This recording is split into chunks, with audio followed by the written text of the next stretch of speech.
is there any kind of like testing for this that we should be asking like our immunologist for or anything like that? Or It's a good question. So let me preface this by saying that although mast cell activation syndrome has been around for decades, the research only really picked up in the 80s and 90s, and it finally got a diagnostic code in 2016. So that tells you this criteria is quite new, and there's a lot of debate about it. And you have two camps. One camp says that mast cell activation syndrome is still more rare. And one camp says that it's very common and the diagnostic criteria is missing most cases. From my own experience and what I've seen in working with people, I'm in the latter camp. So I'll just say that. And I think this is much more common and we're missing cases. But the official diagnostic criteria is we covered the symptoms in 2 or more systems. So it'd be like skin and GI at least, or it could be skin and, somebody has phlegmy cough is common, or like that throat clearing. You can have sinus symptoms, anything like that, reproductive symptoms. And then the second one is that there has to be an elevation in one of the mast cell mediators. So that could be a urinary histamine test. That could be, there are other things they can test for, prostaglandins, leukotrienes. There's a number of them. One of the misunderstandings that's out there, and you have to realize that this isn't even taught in medical school yet.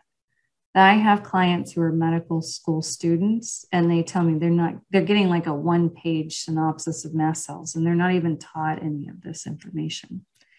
So you can't, expect, unless somebody's really specialized in this, for them to be able to even keep up with the fire hose of information that's coming out all the time. But one of the misunderstandings is that tryptase is a marker for mast cell activation syndrome. It's almost never elevated in mast cell activation syndrome, but a lot of people are being told they don't have elevated tryptase, they can't have mast cell issues. That's a distinguisher for the genetic mast cell issues, but not what we're talking about, which is where most people don't have a genetic issue with this. It's acquired. The other problem with this testing, there are a few problems. One is that we're only able to test for a handful of mediators, and there's over 1,000. So what if you don't have a problem with those mediators? You have a problem with some of the 980 other mediators. The last problem with that testing is that it's very hard for the labs to process those samples correctly. A lot of them have to be cold centrifuged. A lot of labs don't have that. And the samples are generally not handled in a way that's going to give you accurate information. So this is such a significant problem that the people who have to get insurance coverage for this will, and they're really dedicated to the testing and they understand the issues.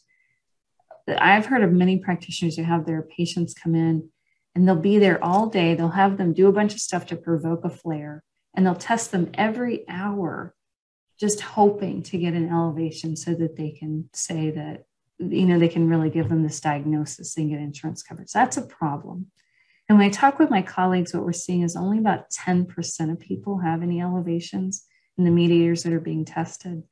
That means we're missing 90%. The third part of that criteria is you have to have an improvement in symptoms with an antihistamine medication or a mast cell mediator.